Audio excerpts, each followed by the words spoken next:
Bismillahirrahmanirrahim. Assalamualaikum warahmatullahi wabarakatuh. Innal hamdalillah nahmaduhu wa nasta'inuhu wa nastaghfiruh wa na'udzu billahi min sururi anfusina wa min sayyiati a'malina. May yahdihillahu fala mudhillalah wa may yudlilhu fala hadiyalah. Amma ba'd. Pertama-tama, marilah kita senantiasa panjatkan puja dan puji syukur kita terhadap kehadirat Allah Subhanahu wa taala yang telah memberikan kepada kita banyak sekali kenikmatan yang tidak bisa kita hitung dengan alat secanggih apapun. Salawat serta salam pun tidak lupa kita curahkan kepada junjungan kita Nabi Agung Muhammad SAW yang telah mengajarkan agama Islam dari zaman jahiliyah hingga zaman Islamiyah seperti zaman sekarang ini. A'udzubillahi minasyaitonirrajim. Bismillahirrahmanirrahim. Alladzi khalaqal mauta wal hayata liyabluwakum ayyukum ahsanu amala. Yang artinya, yang menjadikan atau yang menciptakan kematian dan kehidupan untuk menguji siapa di antara kalian yang paling banyak amal solehnya. Quran Surat Al-Mulk ayat 2.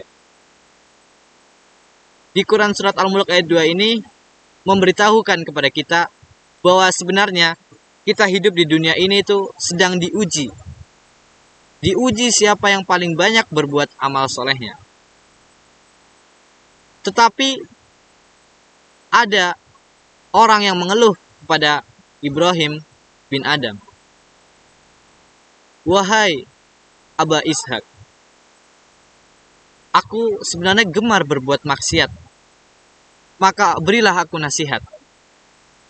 Kemudian Ibrahim bin Ishak berkata, boleh saja, asalkan engkau dapat memenuhi 5 syarat yang akan aku berikan.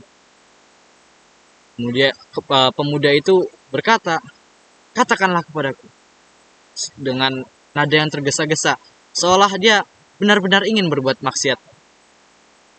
Kemudian Ibrahim bin Adam ini memberikan syarat yang pertama. Jika engkau ingin berbuat maksiat, maka engkau tidak boleh memakan rizkinya.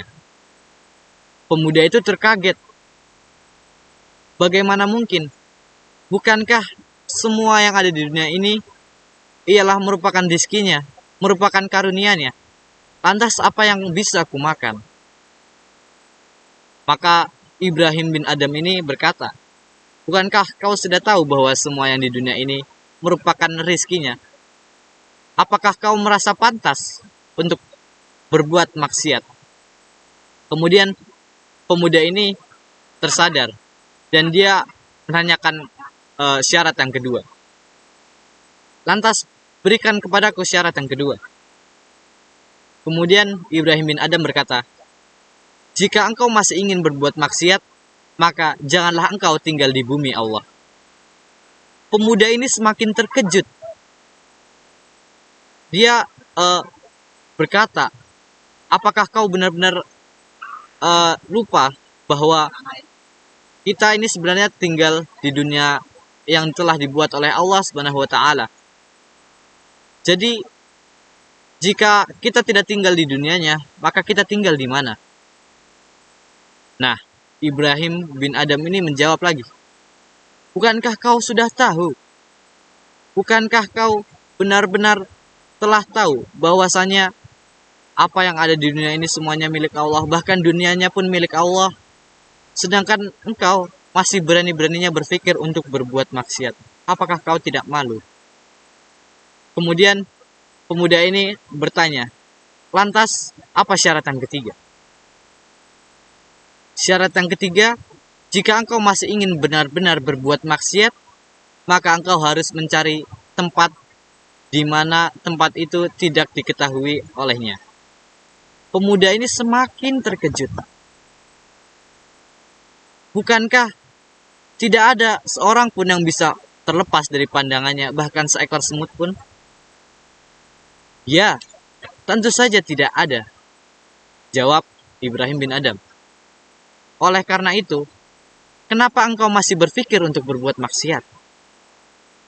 Pemuda ini semakin ragu. dan semakin takut untuk menanyakan syarat yang selanjutnya. Kemudian dia tetap meminta, lantas berikanlah kepadaku syarat yang keempat.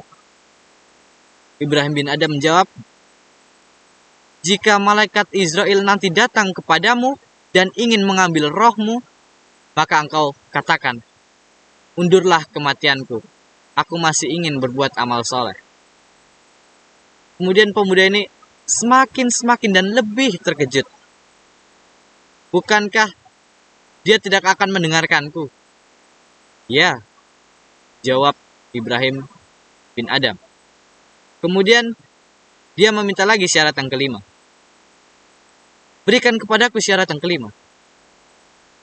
Syarat yang kelima ialah, jika malaikat Zabaniyah nanti ingin menyeretmu ke dalam neraka, maka janganlah engkau dekatinya.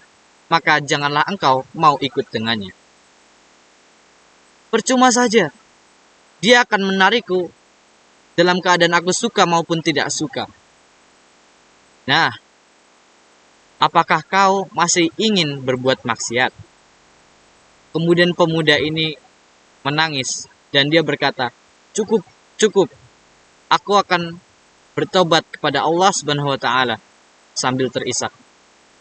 Kemudian pemuda ini menghabiskan kehidupannya dengan beribadah kepada Allah dan beramal soleh hingga ajal datang menyebutnya.